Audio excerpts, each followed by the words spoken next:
Now we're coming to our second last law, which is exercise.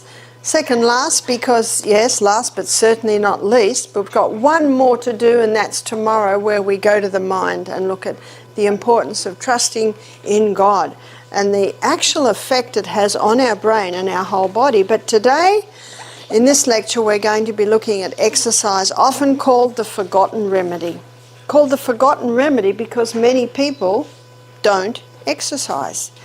And it's one of the reasons I mentioned earlier in the week why doctors have to use mesh, because the muscles are so weak, and they're weak through lack of use, they're weak through lack of hydration, they're weak through lack of proper nourishment, they're weak through not being able to rest at night. So here we have it, tick, tick, tick, tick, tick, all of these. They're weak because we're not getting the sunshine to get the vitamin D, to allow all the minerals into the cell, so all of that. They're mouth breathing, so they're not getting enough oxygen. In the book Breath, he quoted a man who'd lived amongst the American Red Indians in the early 1800s for 6 years. So I got that book. The man's name's Catlin George, and he said these American Red Indians were very strong, they're very well built and very beautiful teeth, clear eyes, and they prized nose breathing. They all prized nose breathing. The mothers would lay their babies to sleep, and they'd feed them to sleep and then lay them down and then close their mouths together. And the mothers would not let them sleep until they were sure they were nose breathing. Interesting.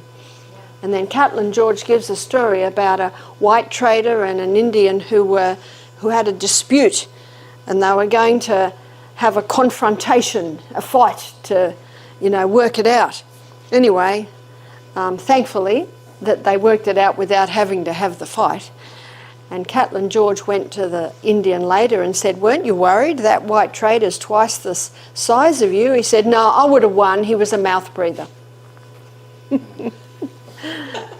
Prizing the nose breathing, because as we showed you, let's look at the cell. So the glucose goes in and it goes through a 20-step pathway, and the 20-step pathway delivers to us 2 units of energy. The end result of the 20-step pathway is a chemical form of glucose called pyruvate. And pyruvate, as the chemical form of glucose, gets fed into the powerhouse of the cell, called the powerhouse of the cell because it delivers a very impressive 36 units of energy. The difference is oxygen. This is what's called an aerobic pathway, or a pathway that uses oxygen. This is called the anaerobic pathway because it does not use oxygen. What a difference oxygen makes. And as we looked earlier in the week, we need adequate carbon dioxide levels to be able to take in adequate amounts of oxygen. So 4 docking stations for oxygen on every hemoglobin. And for that hemoglobin to pick up the oxygen, it has to have 4 molecules of carbon dioxide. So when the oxygen comes to the cell, or even in the lungs, when it comes into the blood and it sees 4 molecules of carbon dioxide, there can be a transfer. And then we breathe out the carbon dioxide, and the blood is able to take up the 4 molecules of oxygen. And that's why it's important to breathe in and out through the nose, because if we breathe out through the mouth, we lose too much carbon dioxide. And only 2 molecules of carbon dioxide on the hemoglobin, only 2 molecules of oxygen can be picked up. And I'm sure you've tested that. And I've tested it, many have. You think you've got to open your mouth wide and get more, but you actually don't get any more at the cellular level, because you need to have that balance of carbon dioxide and oxygen.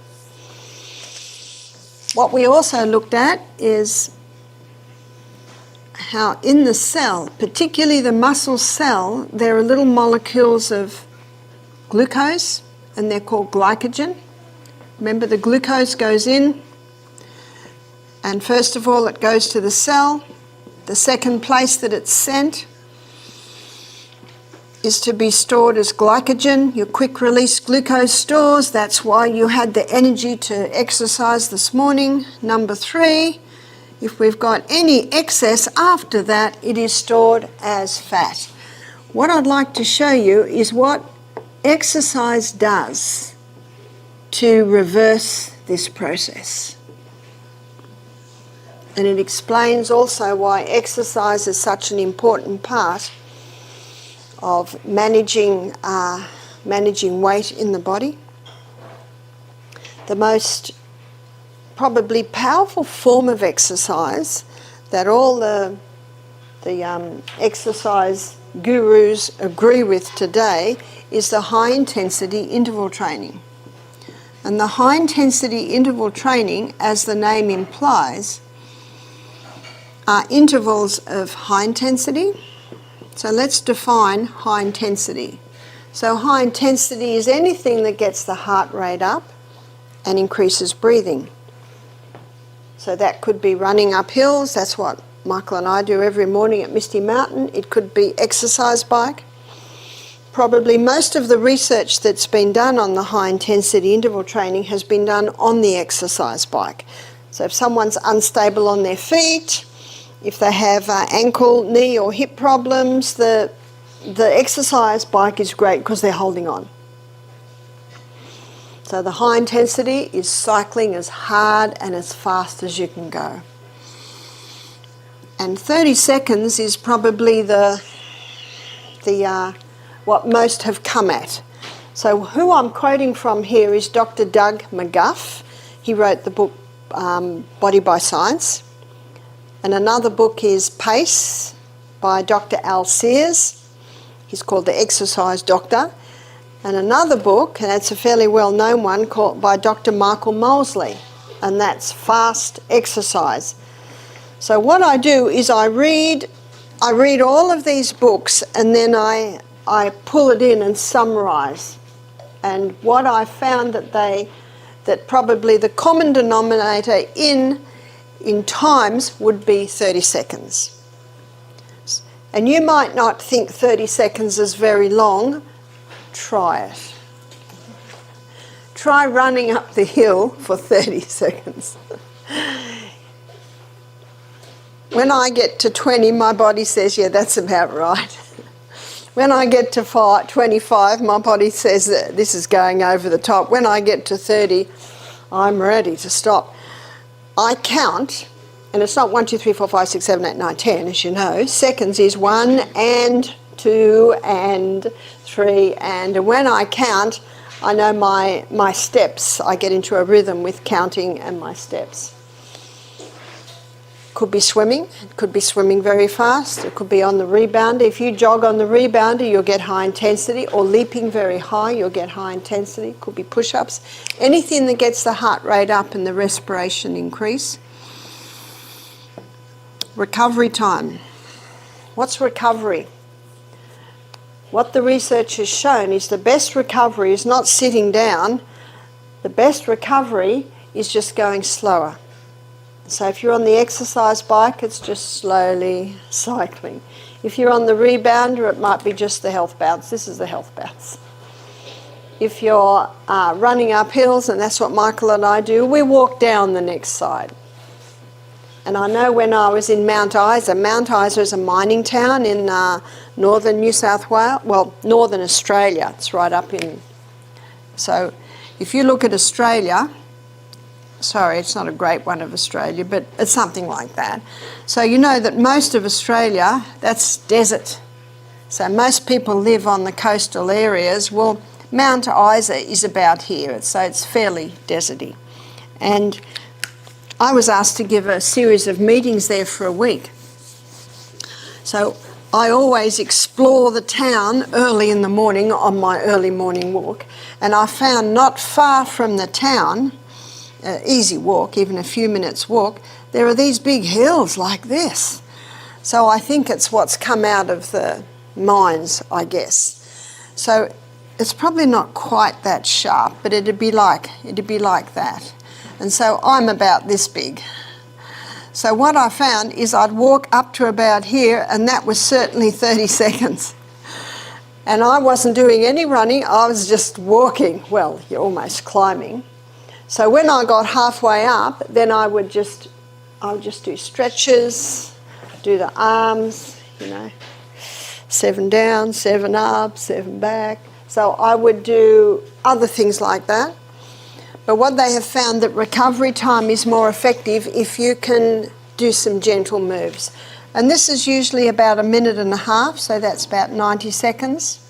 And then I would get to the top.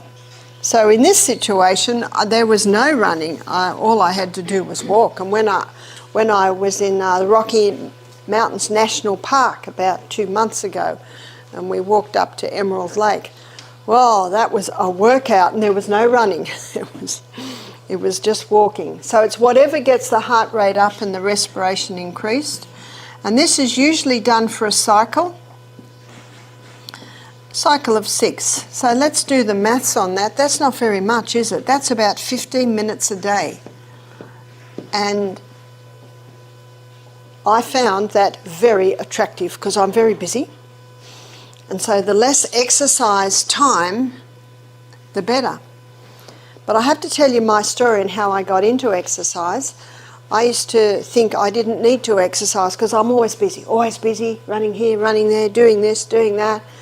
That's why the 10,000 steps, or how many steps, it's not really accurate. But this is accurate. Because you can do 10,000 steps a day and you might never get to high intensity. I was in New Zealand, so this is 18 years ago. I was in New Zealand, and I was staying at a lady's place, and she said to me, Barbara, I do a 5K walk every morning. Do you want to join me? And I said, yeah, I've got no kids at home. I still had a few kids at home. I used to get up and light the fire and get the kids up and put the washing on. Halfway round the 5.5K walk, I couldn't keep up with her. And I'm the health teacher, and she's twice my size, 10 years younger than me. I felt a little embarrassed because I could hardly keep up with her. The next day when I woke up, I could hardly move. And she said, are you coming today? I said, sure, I'm the health teacher. She had a friend with her that day. They were just way ahead of me the whole time, and I was... there's an interesting verse in the Bible. It's found in Exodus 15:26, and it says, if you will diligently hearken, it's an old word for listen, to the voice of the Lord your God. You know what I said to my body? I'm hearing you. I'm listening. What did this pain tell me? What I do in a day is not enough. It's not enough. It's not enough. I learnt my lesson. It's not enough. So when I went home, I thought, no pain, no gain. I'm not going through all that pain for nothing. I'm going to implement an exercise program. What I had to do was go to bed earlier, get up earlier. I had to exercise at 5:30. It's the only way I fitted it into the day. Because I was the health director it was at Mountain View, it was down in Victoria. I still had a couple of kids at home. I used to feed all the single staff because the only way they got well fed. So I was a busy lady. So the only way I could do it was to go to bed a little bit earlier. And I would do a half-hour walk. There were hills, did a couple of hills. Where I used to always have cold feet, always getting cold feet. After I did this, no more cold feet. In fact, a whole lot of things happened that surprised me. And I'd get back into the house and I've got the scarf off, the hat off. Whoa, this house is too warm. And everyone in the house is... And we had a guy staying at the Times. His name's Dr. Jonathan Gibbs. And he's got 3 PhDs, real smart cookie of a guy. After 2 years, his teachers couldn't answer his questions. And one of his PhDs was the effect of exercise on the cell. And he said, I can tell you exactly what's happening. He said, a network of capillaries is being opened in the body that equals distance around planet Earth. That's incredible, isn't it? That's why I no longer got cold feet. They're the capillaries, they're your eyes, your brain, your ears, so your eyesight, your hearing, your brain function. So I was excited at the results. And then when I heard about this, I got even more excited because that brought my half hour down to 15 minutes. And I had time to test it. So when I was here a couple of months ago, I broke my little toe. Cynthia said, "Barbara, quick, it's raining." But I left my bedroom window open. So I ran in, and she's got this big wooden bed. Apparently there's even a name for it. It's bedhead toe. And I smashed my little toe. Very painful. Shut the window. Half an hour later I looked down and my little toe was like that. And I thought, I did break it. So what did I do? I just pushed it together, put comfrey on it. And then the next day I had to get one of the twins for Write to Me. I was doing a health school and I was on crutches for 24 hours. I could not even put my foot on my heel. Ugh. I did it real good. Well, as you can see, it's totally healed. We live in an amazing body. Point of my story is, for 3 weeks I didn't do any of this. All I could do was on my knees push-ups. I did a bit of that through the day. And then I was in, then I did the Rocky Mountain National Park. So 3 weeks after I'd broken my toe, I'm doing hot and colds twice a day, comfrey poultice at night, and I had my barefoot runners on, which are nice and wide, and I did that 2-hour walk up to Emerald Lake. And that was a real test, because I'm with a 20-year-old and a 25-year-old. And I kept up with him. And I thought, this is powerful. I thought, but I haven't done any exercise for 3 weeks. You see, it's not the odd day you do it and it's not the odd day you don't. It's what you do every day that determines the fitness, health status of your body. I was sure I'd be sore the next day because I really pushed myself because I thought, I don't want to hold up these 2 young guys. You know, the funny thing is, by the time we got to Emerald Lake, someone said, "Oh, hello." It was the 73-year-old doctor that works at Eden Valley. He'd run up before us, and he's 73. You see, age has got nothing to do with it. Muscle knows no age. So I had no sore muscles the next day. Can you see that even though I hadn't done much for 3 weeks, I hadn't lost that much fitness because of what I'm doing every other day? So it's a powerful form of exercise. But what I'm ever grateful to Doug McGuff for, in his book Body by Science, he takes you in here. So I'm going to take you in there and I'm going to show you exactly what happens when you do this high intensity exercise and why it is such a powerful form of exercise. A few more things to show you first. This is a very fast pathway, and this 8-step pathway is a lot slower. Now, as you're sitting there and I'm standing here, even though this is a faster pathway, it's fed in at a good rate to the slower pathway and it works quite well. But when you're running for your life or climbing or cycling or really going on the rebounder, the 20-step pathway speeds up and the 8-step pathway speeds up. Well, that's no surprise. But because this pathway is so much faster, when it speeds up, more pyruvate's getting made than can be fed into the powerhouse. And so what the body does is it stores it. It stores the excess as lactic acid. You've heard of lactic acid. But one of the most amazing things about this form of exercise is when you're in recovery time, and don't we love recovery time? That's stopping and looking at the view. When you're in recovery time, that lactic acid is converted back to pyruvate and fed into the powerhouse. So when you're in recovery time, you're burning just as much fuel as when you're running for your life. And you're mopping up the lactic acid. And that's why it's such an effective and powerful form of exercise. You never hear of someone falling over and dying of a heart attack when they're doing the high intensity interval training, but there are reports of people keeling over and dying on their 5K morning jog, because in their 5K morning jog there's no break. There's no mopping up of the lactic acid. And if they're not well hydrated and if they're on a high meat, high alcohol caffeine diet, which is, you see the overload of acidity as we looked at yesterday, this build-up of lactic acid tips the scales. They're dehydrated, the arteries are shrinking. There's your heart attack. And how many couch potatoes point to the person that's had the heart attack and says, see, I told you exercise was no good for you. But not with the high intensity interval training. It's this little tight nugget. You're working very hard, but you're working so hard you only have to do 15 minutes a day. By the time you get to the end of your third set of high intensity, you've used up all your glycogen stores. And so now the body, in the brain, the pituitary gland, causes a release of the human growth hormone.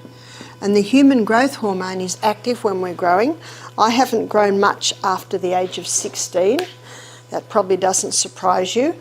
And Jason, I'm sure you grew way into your 20s. They probably wondered if you were ever going to stop. Boys grow a lot later than girls. But when we stop growing, the human growth hormone goes into retirement, unless you need it. When you've run out of glycogen stores, the body activates the human growth hormone, which causes a release of hormone-sensitive lipase. And hormone-sensitive lipase is an enzyme that releases fat stores. This week we've looked at sublingual lipase. Remember, under the tongue it breaks down your saturated fats. We looked at pancreatic lipase that breaks down your polyunsaturated fats. So what fat does this lipase break down?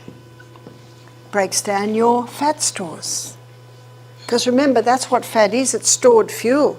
This is your kitchen cupboards, they're your basement stores. So when we need fuel, the body releases the human growth hormone, which activates hormone-sensitive lipase. Basically, it's the key that unlocks the door into the basement stores. The body now stops burning glucose as fuel and becomes a fat burner. Yesterday we looked at the fact that glucose burns at 4 calories per gram, whereas fat, it burns at 9 calories per gram. And this is written in every weight loss book as the reason to stop eating fat. But what they don't realise is what a calorie is. A calorie is a unit of energy. So fat will give you more than twice the units of energy as glucose. And absolutely, if you have a high-calorie, late evening meal, the body's not going to be able to burn all that, so it's going to have to be stored. But Dr. Atkins, he showed that you can be on a 2.5 calorie a day diet, all carbohydrates, you can put on weight. You can be on a 2,500 calorie a day diet that's high fibre, generous proteins, good fats, and you can actually lose weight. So any book that's calorie counting is back with the dinosaurs. It's acknowledged that calorie counting really doesn't do it. You can see now why the body becomes a fat burner, because it's going to give more than twice the units of energies. And when you're running for your life, the body says, "Wow, we need more fuel."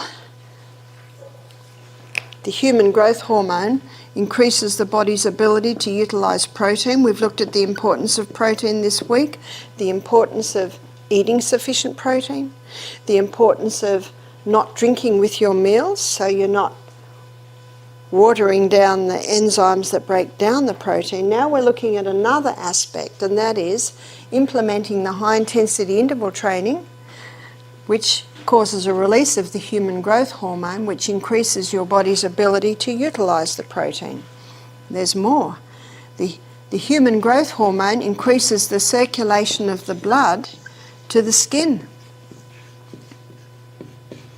And increasing the circulation of the blood to the skin keeps the skin nourished, so that can slow down ageing. Now, it's not a surprise that the movie stars pay $1,000 a week for the human growth hormone. Well, I'm offering it to you cut price today. 15 minutes, high intensity interval training a day, will cause a release of the human growth hormone, which remains active for 24 hours. Now that's a bargain.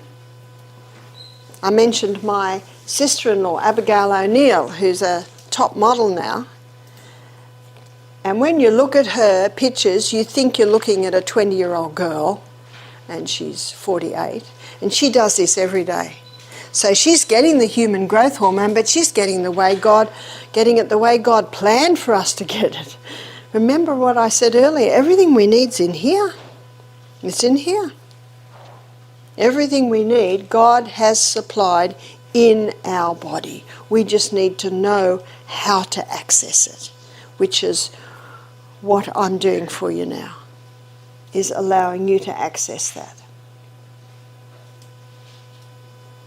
We had a young couple. How old were they? She was 78, he was 82, and they looked good. Now, 78, you can have a few wrinkles. Yes, they do come. But her forehead and her cheeks were hardly lined. You know, she had wrinkles in the edges here. And they swim 2 kilometres on Coffs Harbour Beach every morning, winter and summer. That's halfway down the east coast of Australia. I said, no wonder you guys look good. They didn't realise that they were causing a release of this human growth hormone every morning as they did their 2 kilometre swim on Coffs Harbour Beach. But probably one of the exercises, well, it's actually the only exercise that affects every single cell in the body, is rebounding. And I read a book by Albert Carter, and this book was written in about the 80s.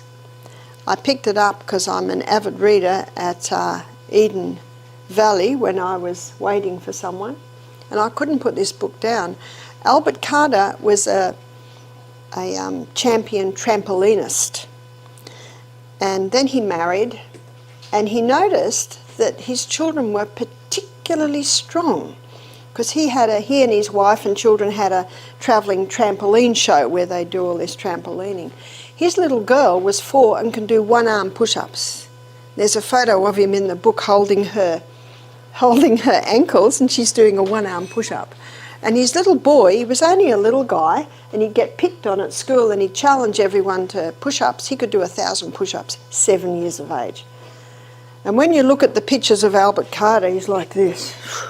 You know, and you could count the muscles in his abs. And he wanted to know why. Don't you love it when someone wants to know why? Why did this form of exercise produce such strength? And in the 1980s, early 90s, there wasn't a lot of research about it, but he found it at NASA. You see, when the astronauts go to outer space, there's no gravity. And when they came back from outer space, and they're late 30s, 40s, maybe early 50s, very fit, they'd lost sometimes 25% bone strength and muscle strength. So they looked for a form of exercise that would prevent that loss, well, as much, and restore it. And there was only one type of exercise that would do that, and that was the trampolining. So, of course, in the 90s, they put together the little rebounder, which does the same as the trampoline, but it makes it accessible. You can have it in your house. And what Albert Carter wanted to know was why. Why was it such a powerful form of exercise? The reason why it was such a powerful form of exercise is it triggers 3 forces. One force is it's defying gravity, and we're not surprised at that. That's exactly what rebounding does. It defies gravity. Because that's what you're doing. You're constantly leaping against gravity. And that's how strength comes, defying gravity.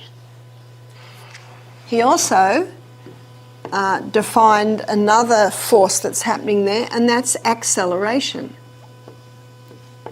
Because when you're leaping off the mat, you are accelerating. And then when you get to the tip of your bounce, then you're experiencing deceleration. And he found a quote from Einstein that states that these three forces have the same effect on the body, and they affect every single cell, even the cell at the tip of your ear. There is no cell in the body that is not affected by rebounding. And he did a lot of experiments. He had in a gym you've got like a cycle of things. Someone will do 5 minutes on the exercise bike, 5 minutes on the rowing machine, another on the pull-ups, be a cycle. So he had 20 athletes and they were quite fit. And one set did that, and the other set did the same thing, but between every one, they would do 30 seconds rebounding and then go to the next one, 30 seconds rebounding and then go to the next one. And he said after 3 months, he said the fitness difference was remarkable. I think it was something like 20% greater fitness had the ones that were rebounding between every cycle. He says 3 minutes, 3 times a day. That's hardly anything. And you can do all sorts of things on the rebounder. So we've got a rebounder here, and I'm going to demonstrate a couple of things you can do, and I'll just take my shoes off to demonstrate. Because one would say, well, you know that you certainly are doing your, by the way, this is the health bounce. So anyone can do that, the health bounce. And some say, well, I can't because I don't have good balance. Do you know how you get the balance? Rebounding. Because your balance is set by the fine mechanisms inside your ear and the bottom of your feet. If you think you're going to fall off, you can get a bar, a bar, and hold on to the bar. But this is the rebounder, and I always say to people, start like this, and what you can also do is just like that. Just the bits like that. And as you get better at it, of course, you can go further and further and further, and you can twist. So twisting your spine is great for the spine. And what about your biceps and your triceps? This is biceps with the palm down, and triceps is the palm up. So there's a lot of, and you can tell, and you can see by what I've told you that I'm relatively fit. I wouldn't say I was ultra fit, but I'm starting to get a little breathless. And you can also do your eyes. So how you strengthen your eyes is, say, if I'm doing it here, you see there's the doorway. What I do is I focus on the door frame, and then the tree outside will jump. And I do that for 10 jumps, and then I focus on the tree, and then the door frame jumps. So can you see what I'm doing? I'm doing long and short range on your eyes. And when you do the long and short range on your eyes, you're strengthening short range muscles and you're strengthening long range muscles. And so I do use reading glasses for fine print, but my strength of my glasses has not changed for 30 years. And I believe it's because, yes, all of this, and in his book, Better Eyesight Without Glasses, Dr. William Bates, he shows how you can strengthen your eyes, and the last chapter has a summary, and basically he puts these laws of health there, because your eyes need hydration, your eyes need nourishment, your eyes need to sleep, your eyes need sunshine, so basically all of that. But what I love about this rebounding exercise is how it strengthens your short and your long range muscles in your eyes. So remember that glasses do weaken your eyes, so as much as possible don't wear your glasses. Obviously there might be times that, everyone's taking their glasses off. Obviously there may be times when you will need them, but as much as possible. Because I've spoken to some people and they've said, well, I need them for reading. I said, but you don't need them for anything else, so don't wear them for anything else. because what you will find is that your eyes will adjust. It's like your eyes go back into the easy chair. Oh, this is good, we don't have to do much work anymore. But your eyes are made up of these long and short range muscles, so you can work those muscles. I did mention the book Better Eyesight Without Glasses by Dr. William Bates, and that's a really good book to read to strengthen eyesight. So the rebounding is something I believe everyone can do, and it's such a powerful form of exercise you don't have to do it very much. And if you've got a rebounder in your house and children visit, where are they? They're on the rebounder. I've come to the conclusion that people get old because they stop jumping. And what are the old sayings? Jump for joy, jump for life. So start jumping. When I was in Invercargill in New Zealand, I gave a series of meetings, and they asked me to give a health talk, just a quick summary, which I did of the laws of health, to an aged care facility. Now this aged care facility, the people were looking after themselves, so they had their own little units. And the lady that owned it, she bought 3 rebounders by the end of the day. She had 3 rebounders in this aged care facility. And the local sports shop said, "What's going on here? I've sold out of rebounders." But there are rebounders and there are rebounders. There are some rebounders that are so hard that it's almost like jumping on the ground. Well, jumping on the ground, will that do what the rebounder does? No, it will not, because with the rebounder you've got this shock absorber and then it ricochets you up in the air. So running on the ground can be very jarring for your hips, it can be very jarring for your knees and for your ankles, and also your pelvis, your lower back, whereas there's no jarring on the rebounder. And Dr. Albert Carter, he tells the story of some of his friends who were runners, and by the age of 50, they got arthritis in their hips, they got pain, and he got them over and onto rebounding. And he said with a change of diet and with just the gentle exercise of the rebounder, gentle but incredibly powerful, he said that their aches and pains were dispersing. One more other aspect of exercise, and that is how we run. Now when you're on the rebounder, you will never jump on your ankle, on your heel. You'll always do toe running. And if you watch children run, they always toe run. And if you run on grass, you will always toe run.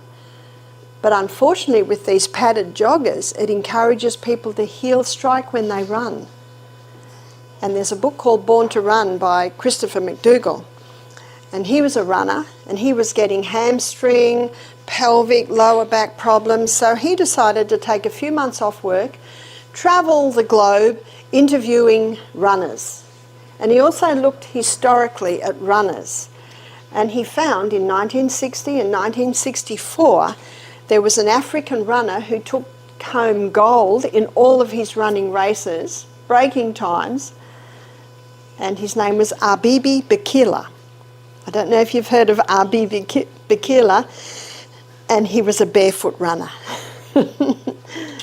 Nike and Reebok hate this story. He was a barefoot runner, and as a barefoot runner, he was toe striking.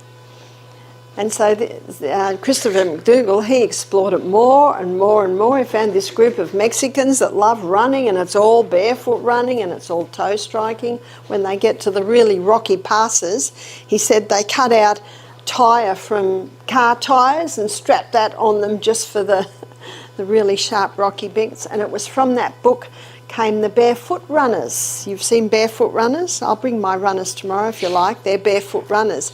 With barefoot runners, it's a very thin sole, and you get the shoe and the heel and the toe can touch each other. So it's a very workable sole.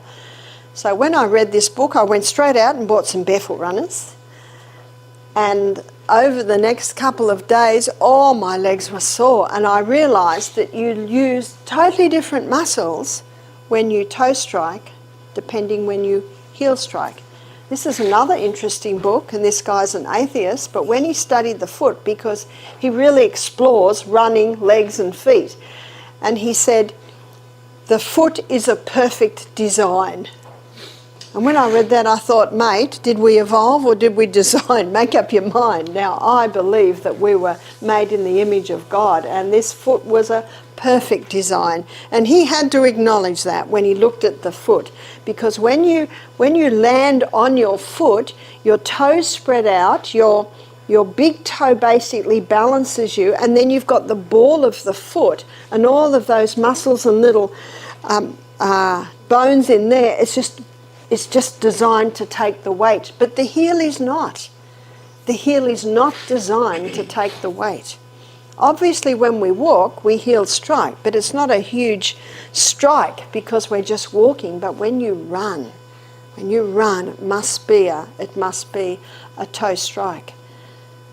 And so I love my barefoot runners because that's what I did the Rocky Mountain National Park climb in, and because they're wide, my little toe, and by the way, my little toe, you forget how much a little toe does until you break it. But I went round Bear Lake, which is a lower lake, and I went round quite fast, and foot and toe were happy, so I looked at my companions and said, I reckon we can do Emerald. And so we went up the big climb to Emerald Lake. Remember, it's listening. And remember that verse I gave you in Exodus 15:26, if you will diligently hearken to the voice of the Lord your God and do that which is right in his sight, and give ear to his commandments, keep all of his statutes, another word for laws. You know what this verse says? God says, I will put none of these diseases upon thee that I put upon the Egyptians, for I am the Lord that healeth thee. The Egyptians, they've dug up bones, tested bones, and found out that these Egyptians had arthritis, osteoporosis, cancer, heart disease. So what's this verse saying? God didn't bring these diseases upon the Egyptians. They brought it upon themselves because they didn't give ear. They didn't hearken or listen to their body and do that which is right. What's right? This! Giving it the right conditions so that it can heal. A lady said to me, Barbara, how do you keep up the pace? I said, do you want to know my secret? I found a list of health laws that sustain me. And you will find too, as you implement them, they will sustain you too. That's the good news.